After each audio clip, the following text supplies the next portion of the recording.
En el vídeo de hoy vamos a hablar sobre teorema de Pitágoras. ¿Se cumplen todos los triángulos o solo se cumplen los rectángulos? Ahora lo veremos. Vale, tenemos que tener una cosa en cuenta. Primera cosa, en un triángulo cualquiera, en cualquier triángulo tenemos un teorema muy importante que siempre se cumple. Teorema del coseno, por el cual nos relaciona el coseno con los lados y el ángulo del lado que queremos calcular. En este caso, si queremos calcular el lado C, pues tendríamos que poner C elevado al cuadrado es igual a, sabiendo los otros dos lados, a cuadrado más b cuadrado menos 2 por ab por b por el coseno del ángulo, del ángulo del lado que queremos calcular. Queremos calcular este lado, pues tendríamos que poner este ángulo. Vale.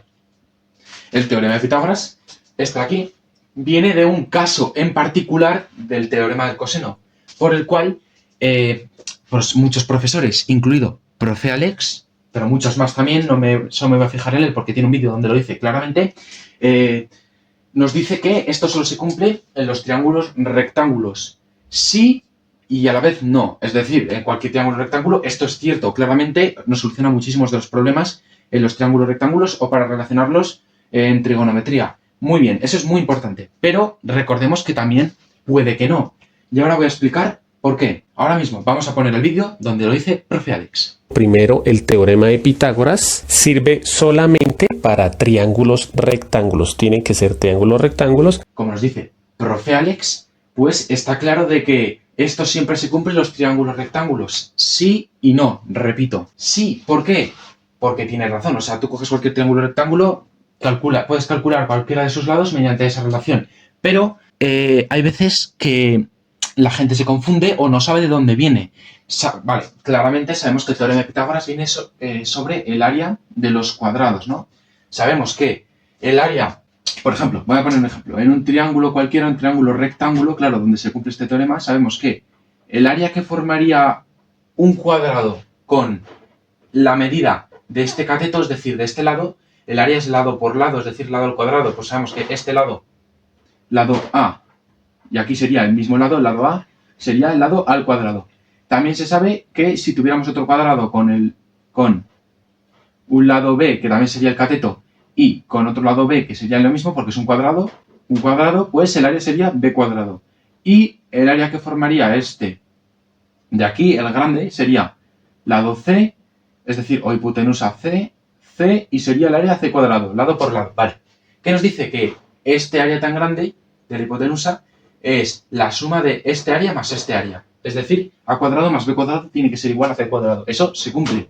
Sí. Podemos decir de dónde viene. Ahora voy a explicar también de dónde puede venir, de este teorema del coseno. Mira, este teorema del coseno, veis que aquí hay algo de cuadrados igual a una suma de otros cuadrados, pero aquí se nos incluye menos 2 veces AB por coseno de c.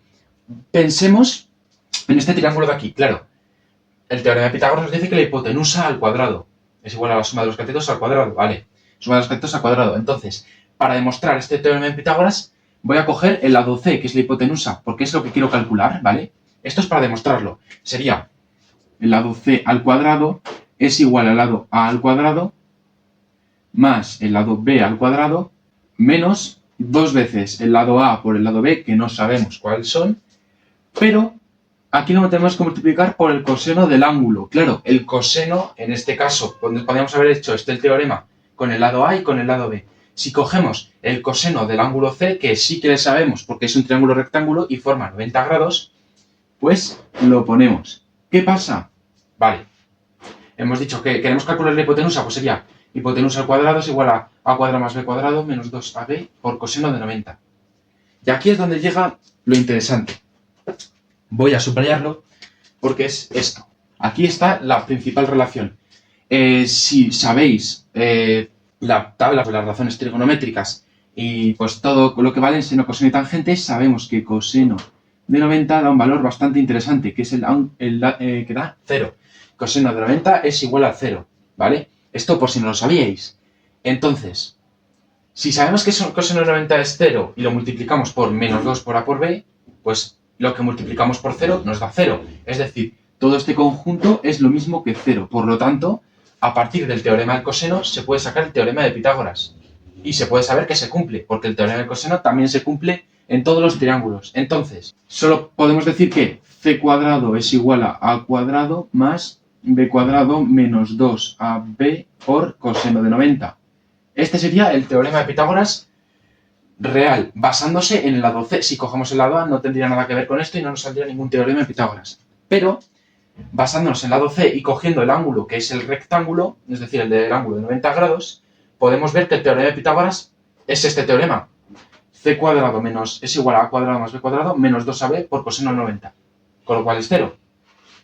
Pero claro, he dicho, esto siempre se cumple en triángulos rectángulos.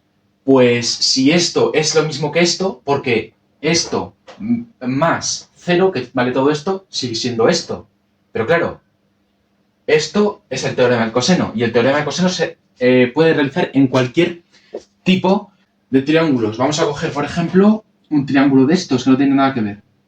En este triángulo podemos ver que tenemos aquí tres ángulos, que ninguno es recto. Colocamos lados A con el vértice A, lado B con el lado, lado B con el vértice B y vértice C con el lado C. Vale, por ejemplo, estos no son ángulos rectos ni nada por el estilo, son cualquier tipo de triángulo con ángulos distintos de 90. El teorema del coseno se cumple, ya que sea con el lado C que con el lado A que con el lado B, multiplicándolo por los ángulos, ¿vale? Pero claro, siempre se cumple este teorema, y en los triángulos rectángulos se cumple también este teorema, y también en este, y también en cualquier tipo de triángulo se cumple este teorema, que es el teorema del coseno. Pero estamos hablando del teorema de Pitágoras, que viene del teorema del coseno. Entonces, si el teorema de Pitágoras viene del teorema del coseno y el teorema del coseno se cumple en todos los triángulos, pues podemos decir que el teorema de Pitágoras relativamente se puede aplicar a cualquier triángulo, sabiendo que es una parte o es una pequeña, podemos decir, una pequeña relación que había con el teorema del coseno cuando queremos calcular la hipotenusa. Ahí es cuando se podría ver también visto el teorema de Pitágoras. Entonces, ¿se cumple siempre o no se cumple siempre? A ver, el teorema de Pitágoras, tanto el teorema de Pitágoras como el teorema del coseno en triángulos rectángulos se van a cumplir siempre. Que el teorema de Pitágoras, repito, pertenece al teorema del coseno. Esto de aquí es esto de aquí. Exactamente igual. Solo que sumado a 0, que todo esto vale 0.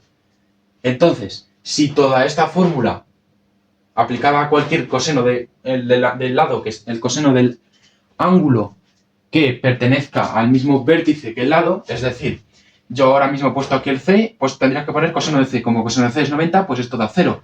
Imaginaos que cojo el A, pues mira, sería A cuadrado es igual a B cuadrado más C cuadrado menos 2AB por el coseno del ángulo A. Pues, sabiendo esto, entonces, se puede aplicar este teorema de Pitágoras, que está aquí, sería en realidad el teorema del coseno, por lo tanto, se podría aplicar en cualquier tipo de triángulo. Solo que habría que añadir esto, para que se cumpliera en cualquier tipo de triángulo, cosa que nos llevaría al mismo teorema, teorema del coseno. Entonces, profe Alex ha dicho, esto solo se puede cumplir en triángulos rectángulos, y yo repito, sí y no. Sí, porque es razón, se cumple, pero no porque esto de aquí es lo mismo que esto, y esto se aplica a cualquier tipo de triángulo. Por eso, ahí os dejo a vosotros la incógnita. ¿Creéis que tiene razón profe Alex o que no?